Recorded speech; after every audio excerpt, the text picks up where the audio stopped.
जय हिंद दोस्तों। आप सबों को मैं अपने YouTube channel Gurukul GS point में स्वागत करता हूं। जैसा कि आप सबों को पता है कि कोरोना महामारी के चलते अभी जितने भी कोचिंग संस्थान हैं सभी बंद है। तो आज से आप सबों को स्टैटिक जीके का एक वीडियो डेली अपलोड किया जाएगा हमारे चैनल पर।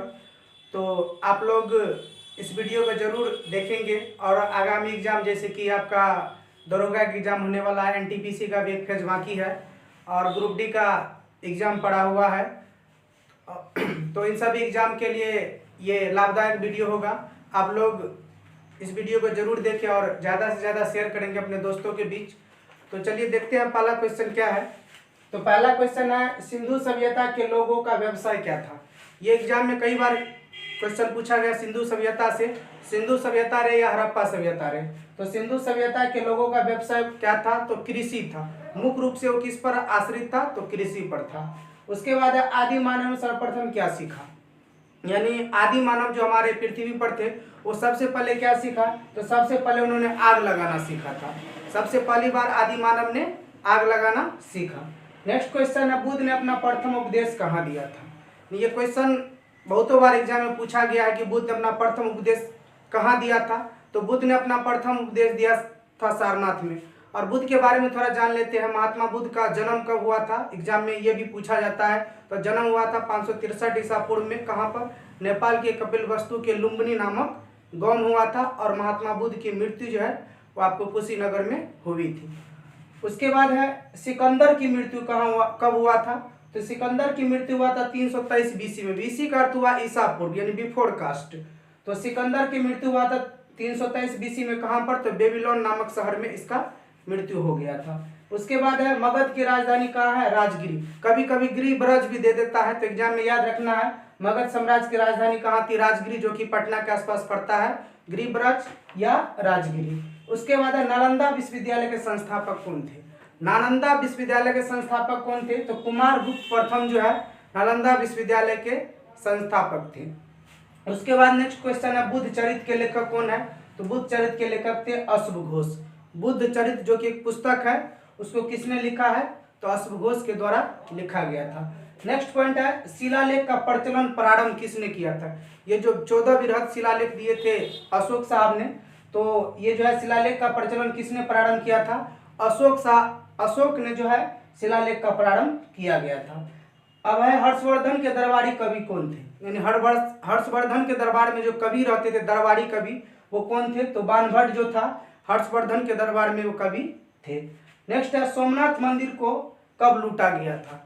सोमनाथ मंदिर जो कि गुजरात में पड़ता है उसको कब लूटा गया, तो 1025 ईस्वी में लूटा गया था। कौन लूटा था, तो मोहम्मद गजनबी ने लूटा था। और मोहम्मद गजनबी जो है इस सोमनाथ मंदिर को लूट करके जब जा रहे थे तो रास्ते में जाटों से भी विद्रोह हुआ था और कुछ धन संपदा जो है उससे मोहम्मद गजनबी से जाट सब ने भी लूट लिया था। तो याद रखना, सोमनाथ मंदिर को कब लूटा गया, 1025 ईस्वी में। किसने, तो मोहम्मद गजनबी ने। उसके बाद है, लाख बख्श के नाम से किसे जाना जाता है। तो कुतुबुद्दीन ऐबक को जो है लाख बख्श के नाम से जाना जाता है, क्योंकि इसको लाखों का दान करने वाला कहा जाता है, इसलिए लाख बख्श का उपाधि मिला था। और लाख बख्श के नाम से कुतुबुद्दीन ऐबक को जाना जाता है। अब है, पलासी का युद्ध कब हुआ था।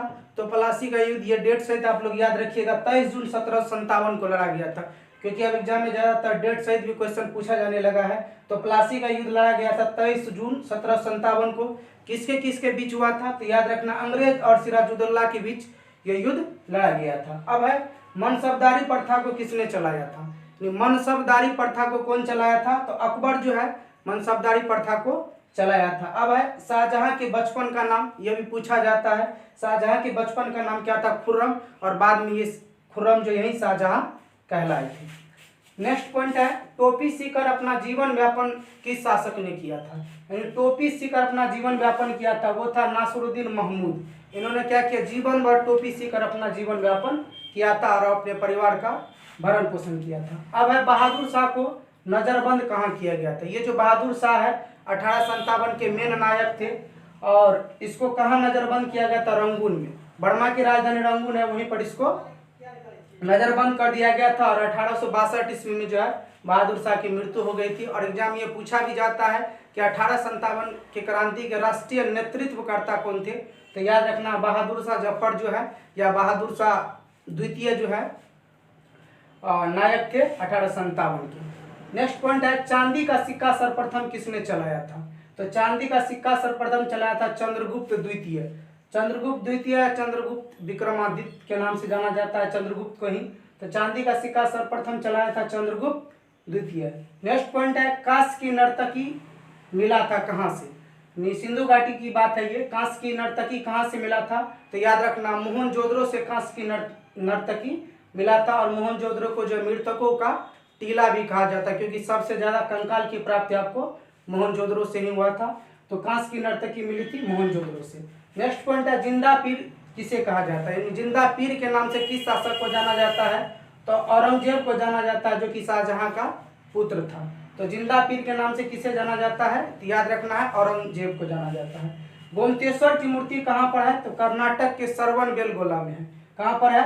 कर्नाटक के श्रवणबेलगोला में जो गोमतेश्वर की मूर्ति है। उसके बाद है शाहजहां को कोहिनूर हीरा जन उपहार में कौन दिया था। उपहार स्वरूप दिया था शाहजहां को कोहिनूर हीरा उपहार स्वरूप किसने दिया था। तो याद रखना है मीर जुमला जो है ना इसको उपहार स्वरूप जो है कोहिनूर का हीरा दिया था। अब है शाहजहां का राज्याभिषेक कब हुआ था। तो शाहजहां का राज्याभिषेक हुआ था सन 1628 ईस्वी में।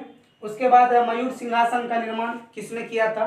तो मयूर सिंहासन के लिए भी शाहजहां को ही जाना जाता है। एग्जाम में कई बार पूछा गया है कि मयूर सिंहासन के निर्माण के लिए कौन सा शासक जाना जाता है। तो एग्जाम की दृष्टि से याद रखना है शाहजहां को। उसके बाद है रक्त और लौह की नीति किसने अपनाया था चलाया था। तो बलबन ने चलाया था रक्त और लौह की नीति को।